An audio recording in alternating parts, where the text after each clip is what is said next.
Good evening and welcome to the Wednesday, April 20th, 2022 work session of the Penfield Town Board. Would you please rise and join me in the Pledge of Allegiance? I pledge allegiance to the flag of the United States of America and to the republic for which it stands, one nation, under God, indivisible, with liberty and justice for all.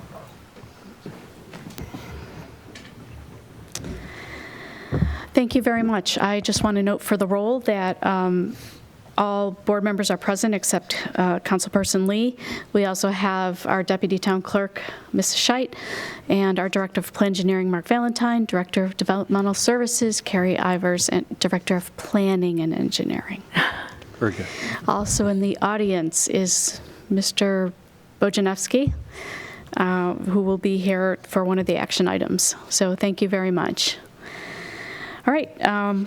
May I have a motion to approve the minutes of April 13th, 2022, which is our latest work session? So moved. Second. I have a motion from Councilperson Ockenden, second from Councilperson Kohl. Any comments or questions? Roll call vote, please. Cinti. Aye. Drawe. Aye. Kohl. Aye. Ockenden. Aye. 4 ayes. Thank you.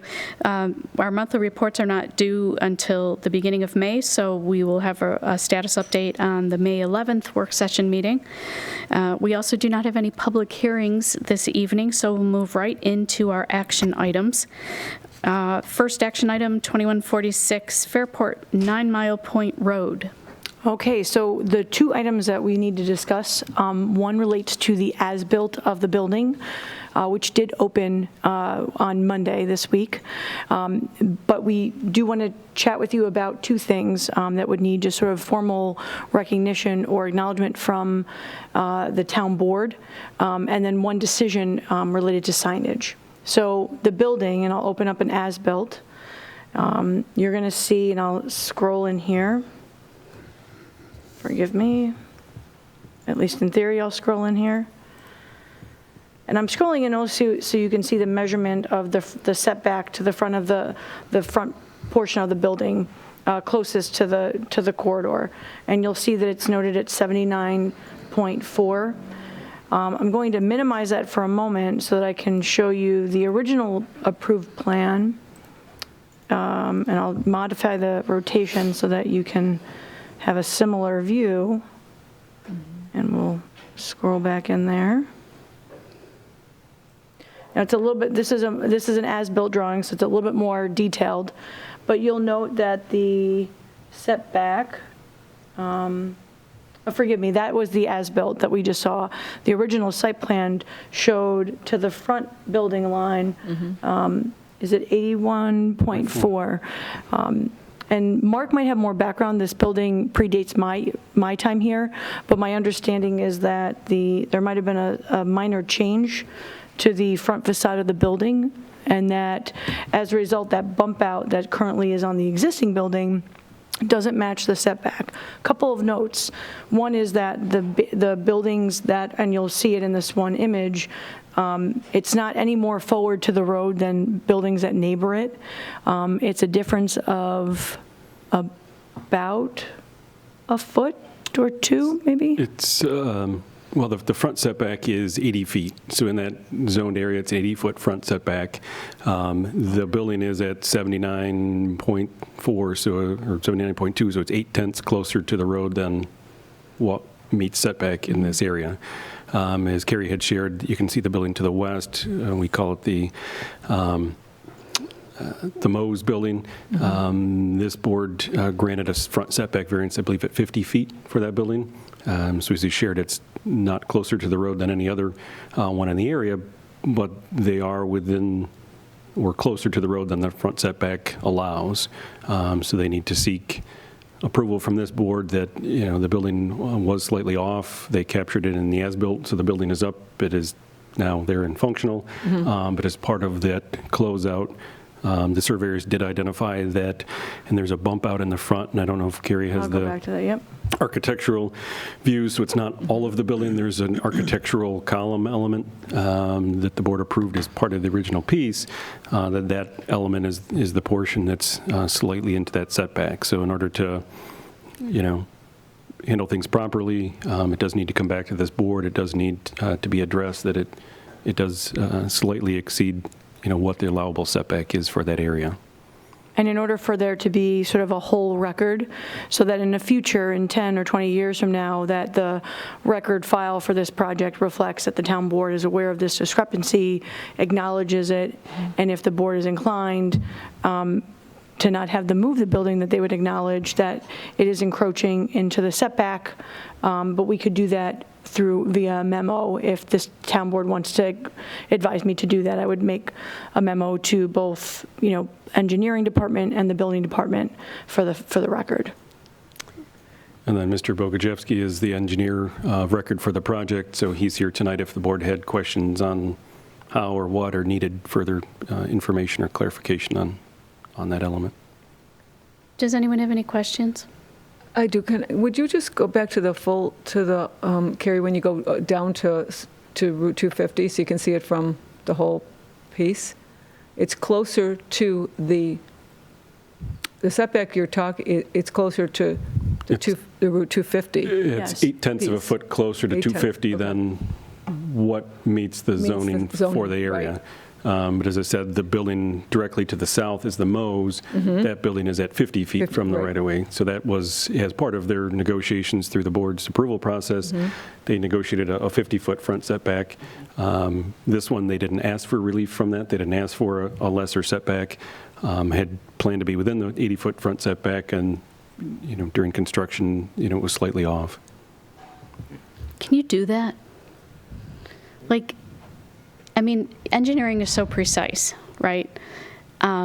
So I guess I'm kind of struggling with, I get it's not a big deal, but how does a project become off? Come up to the podium and introduce yourself. And I ask the question respectfully. State your name for the record. Mike Bogajewski with BME Associates. Thanks, Mike. Honestly, I don't. It just happened through the building process through the construction. I don't think anybody had a good answer of why it ended up 0.8 or 0.6 over the line. Going back all the way to when we originally submitted this project, we did have the building at around 74 feet, and through the layout and site plan review process and as we finalized the building footprints, we were able to revise the layout of the site plan and the final building footprint to be behind that 80-foot setback, which is per the zoning district in that area. So the overall setback was approved per the incentive zoning for that site. Going way back to 2018, this site was originally approved for 2 other commercial buildings, and that building was originally approved at 50-something feet, 55 feet. I'd have to look it up. So the Burger King site plan was a modification from the original site plan from back in 2018, which would have had a building at that 55-foot, I believe 50 and change foot setback. So I get that would have been great for them to make sure the building was, I don't have a good answer of why Okay. Just wondered. it was just off through the construction process. But the positive in this case is, it was originally approved through that incentive zoning process. There really isn't a big change doesn't affect how the site works. That 0.6 falls within the landscaping area, doesn't encroach into the sidewalk or anything like that, so. Thank you very much. Any other questions? And maybe then, this is a question then maybe for Mark, the lots that are left then, does that, I know it's such a minor piece, does that affect any of the lots as those get built out? This is the last lot of what was the original one. piece, and actually this wasn't one more expansion, so originally ended with Mo's was kind of the last piece. They added on the one additional piece, which is now Burger King. Beyond that, going north is the car wash, and then there's an empty parcel, used to be the Cornerstone Right. restaurant, and is vacant at this point. That would have to come back, that would be before the planning board. So the only reason these have come before the town board because it was an incentive zoning project. So normally the town board in this area of town, the jurisdiction is the planning board. But since these were incentive zoning applications, because the front end is restaurants, which is not current with the BNR zoning district, so it came for the town board. So that's part of the incentive, and that's why, the Burger King and the others were as part of you. It didn't change the parking, it didn't change the sidewalks, it didn't change any of the site infrastructure. There's enough green space, gap in front of that, so it's not impacting proximity to the road, it's not impacting site distance, it's not impacting anything else, and it's just, if you go out there, it's basically just a kind of a decorative vertical column as part of that style of the building, so it's not even the whole building, it's just that Sure. looks like a faux chimney kind of a look or style on the front of the. And then I would just also, because of the amount of distance that's separating the approved footprint from the actual footprint, it might even be difficult when you're out on site with a wheel, which is the tool that they use to do distance. That's great, you're not out there with a tape measure. Even like bumps in the, bumps on the terrain, you might think that you're where you need to be. If somebody was trying to do a fact check, site managers or site construction managers, it's so close that you probably wouldn't catch it by eye. Whereas if a building was sited 10 feet off of where it was supposed to be, that might jump out to somebody more readily during the construction process. Thank you. So does anyone have any concerns if we just say in a memo form that it's okay? Sure. I'm seeing everyone's head nodding, so I think that's okay. Great, thank you. Yeah, no problem. Thank you very We're going much. to Wait, talk wait, about wait. the signage in a minute, Yep. so if you just want to hang out for the. Sure. You're not done yet, not a hot seat. Okay, I'm going to start with the town board approved the signage for the Burger King. The point of the signage that we're interested or going to be talking about is this portion of the sign that says Burger King Flame Grilling since 1954. The proposed measurement of that sign was labeled at 20 feet 4 inches. So I want you to keep that number in mind. Repeat that again, please. I'm sorry? That number again? 20 inches, 20 feet 4 inches. Thank you. When the sign contractor came to the building department with the sign package for the building, Andy Sevegas, and who handles the sign applications, noted that the sign package was not in conformance with the town board approved signage for that piece of it, size-wise. So I'm going to open up a couple of files for you so we can get. So this is what was presented, and you'll note that that same distance is now 24 feet and 6 inches. And so currently, and I'm going to open one other one at the risk of being annoying, and show you that, and this is this is currently, and I'll see if I can sort of bring these up to you side by side.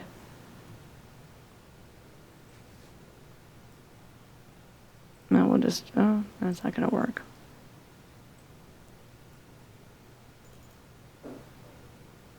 Let's do that.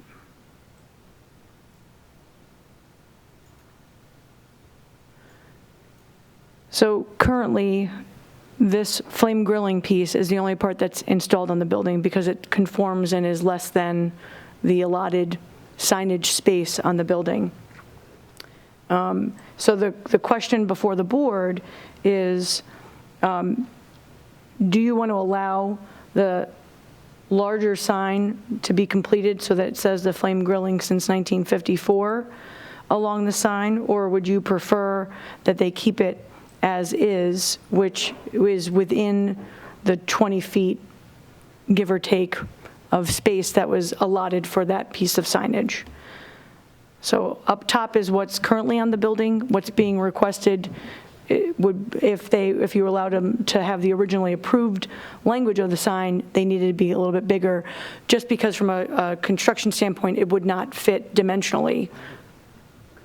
So, can I, so Carrie, so I believe Linda, Bob, and myself were probably on the board. yeah. When we looked at this. One of the things I had an issue was, and I did bring this up, was the amount of signs we were having on that building. And so, to me, I mean, one of the things, I think they brought it back to us, or brought it up, that was part of the Burger King package, that they wanted to have that flame grilling, since that was one of the pieces of the 3 signs that they were interested in.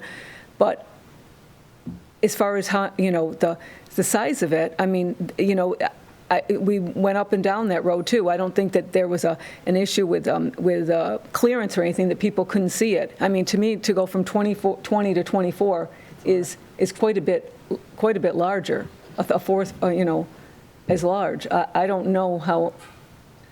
I personally, not sure. I'm trying to recall back to that, Mark. You might recall some of it, excuse me, but we spent a lot of time on the signs, and I think we went back and we wanted to see what McDonald's had, right? I think there was making sure that what we were approving was fair and consistent, and so I'm curious to know the original, not having the original packet in front of me. Oh, I have it right here. Okay.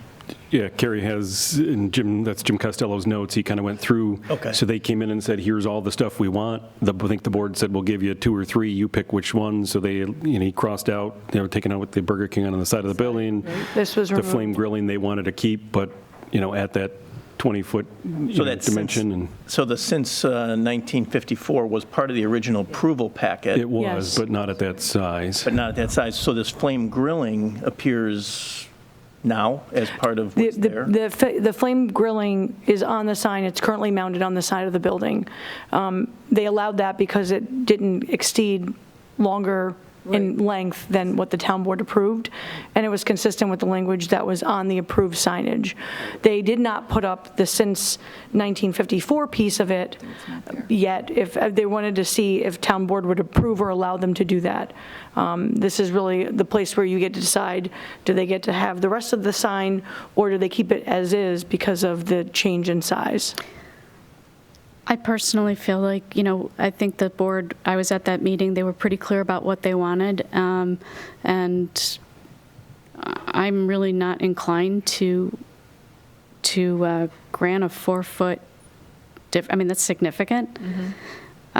So I don't know how the rest of the board feels. That's just where I am. I would agree. I think the size we approved in the original package is what should stand, and what it says in between, I guess, doesn't sound like it matters, or we don't need to worry about that, but I think the distances should be consistent, in my opinion.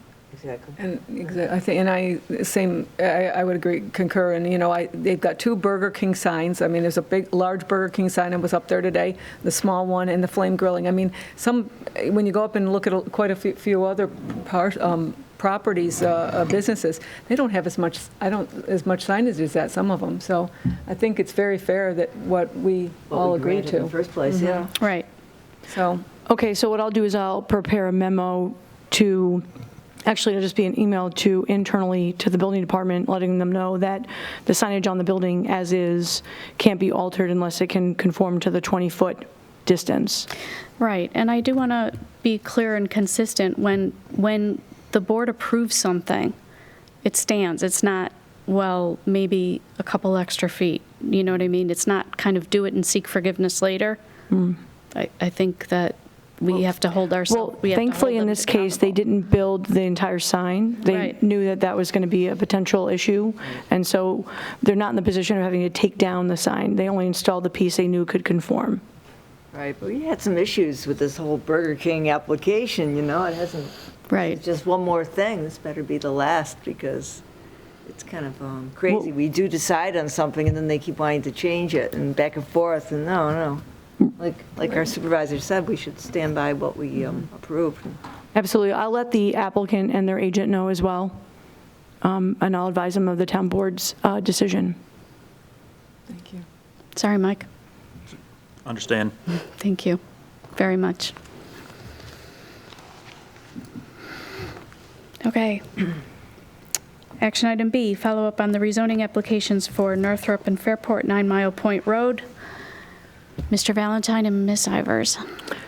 So this is going to, as we've discussed for previous rezoning applications, this will be reviewed by the, it was reviewed, forgive Yes, me, I'm sorry to, this was reviewed at the last work session meeting.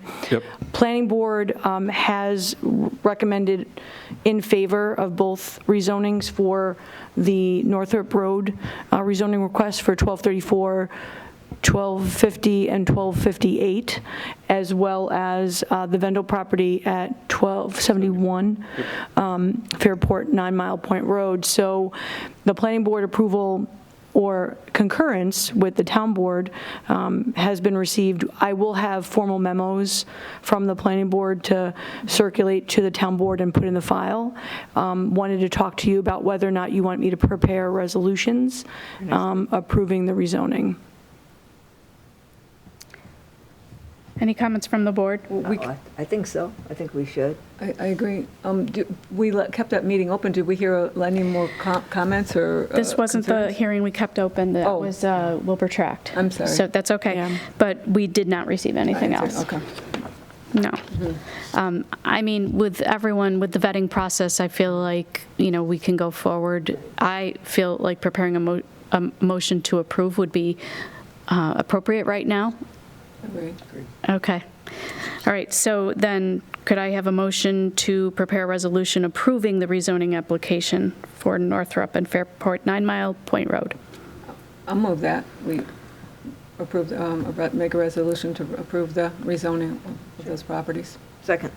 All right, motion by Councilperson Drawe, second by Councilperson Kohl. Roll call vote, please. Cinti? Aye. Excuse me, Drawe? Aye. Kohl? Aye. Ockenden? Aye. 4 ayes. Thank you. Moving on to informational items. We have a discussion of sidewalk projects. There's a question mark there, but really, we're talking about it. Was an Somehow the optional. question mark got in there, but. Okay. So just wanted to, and brought it as an informational item tonight. We've been getting, as we put a call out for questions, recommendations for sidewalks, we've been getting quite a few of them in. We've been putting them on the map, so we included a map in your materials, as well as starting to go through some of the cost estimates for the board's consideration.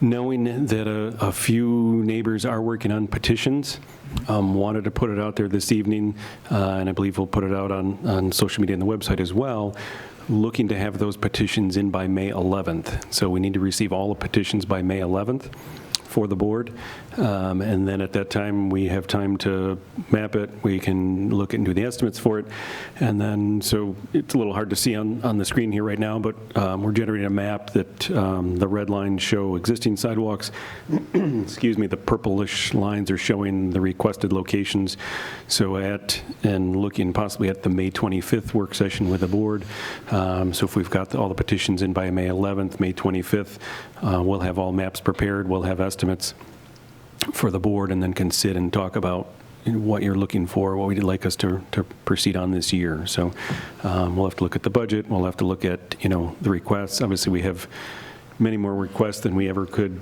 construct this year, both timing and cost-wise, but a lot of great suggestions and a lot of, good input from the residents. We've been collecting all those, compiling those, and then, sent that to the board. We'll have updates, but just kind of wanted to take tonight to just put it out there to the public. If you do have a petition or a final request, please get it in by May 11th. Then that gives us some time as the engineering staff to compile those, put that together, and then we'll set a work session discussion on the 25th with the board to dive into it and kind of get into that a little bit further. That sounds fine, and I will ask our Director of Communication and our Director of PCTV to make sure that that gets publicized in the community as well. So again, for those who are interested in sidewalks in their neighborhood, we would want to have your feedback by May 11th. Any other questions or comments? Okay. And then moving on to a discussion of the sidewalk petition that we received at the last board meeting, legislative session. So this is a follow-up on that. This was a request for a sidewalk on 5 Mile Line Road, just north of the Victory Garden. I've taken a preliminary look at the location. We would likely need to acquire a an easement to install it in line with the current sidewalk location. There is a little bit of a grade there. There are some trees there. So depending upon, again, you can kind of see Pennicott Circle, tall tree to the north. The Victory Garden is kind of where the hand is at the bottom. It is a remaining gap between all the way down to Atlantic Avenue now. So Atlantic Avenue heading north to the park. So it's Stone Ledge, which is the Windsor Ridge development. That's where a lot of the petition came from. And this is the final connection piece as you head north towards Rothfuss Park. So I think a lot of families are looking to get to the park and have a safe way there. We can obviously, at the board's direction, look at that. Likely we would have to pursue an easement from that property owner. There is some grade there. There are some trees there. So there's a little bit of a, complication, with that. But, we've done that before and can take a look at that. And, obviously, we'll add this to our discussion for the 25th and, compile it with all the rest of the suggested locations. Mark, did that property owner that you'd have to get the easement from, are they signed onto that sidewalk? I do not believe they're on the petition, no. Okay, I was wondering. So I have not reached out to them as of yet, until the board decides where we're going. Typically we don't want to get ahead of ourselves and ask and require and question if it's not ultimately a spot that the board chooses. So once the board says this is where we'd like to go, obviously we'd reach out to all the affected, residents and homeowners, as we need easements or grading releases or, obviously other agencies. 5 Mile Line is a county road, so we would have to involve the county DOT, so it's not a town road. We'd have to do survey, site plans, designs, all the normal process. Sorry, Mark, you said 5 Mile Line's county? Yes, it is. All right, the spreadsheet looked like New York State on this? Is that? In New York State is Atlantic Avenue, so they would have jurisdiction over the intersection. We'll have to adjust our spreadsheet if it's noted differently, but it would be 5 Mile Line is a county road. County road, okay, yeah. The petition was just that stretch, though, on 5 Mile, right, from Fernstone up? I think there's already a sidewalk back to Atlantic. Yep. Yeah. Well, this petition in particular was just for this piece along 5 Mile Line. Right. Fernstone is another piece on Atlantic Avenue. We've had a request from before, so that's on the south side, just that's west of Baird Road. Fernstone is basically along the frontage of what is currently Shadow Lake. So the pine tree kind of section through there is that piece, which So is the petition we received at the last meeting is not in this listing, then? Not as of yet, no. Okay, We just I'm had sorry, it, and we just got it. We'd sent this off ahead of time. Gotcha, I was just confused. I so- saw Fernstone and 5 Mile. No, and a little dated with the information. So this Okay. petition's newer than what we had, and that's why we kind of just want to have a deadline, so we've got it all, make sure the board has all the current information, has all the petitions before you, can debate, discuss, locations, and have everything that you need. Gotcha. Okay, any other questions or comments for Mark? We'll look forward to seeing this on the master list, and we'll discuss it further on May 25th. Okay? Perfect. Great. That concludes our informational sessions for the evening. We have some held items which we're not prepared to move on. Do we have any old business or new business? Okay. We do not have an executive session scheduled for this evening, and so our next work session meeting will be May 11th, 2022. Same bat time, same bat channel. So we will see you May 11th at 7 p.m. If there's no other comments, I'll declare the meeting adjourned at 8:16 p.m. Okay, thank you.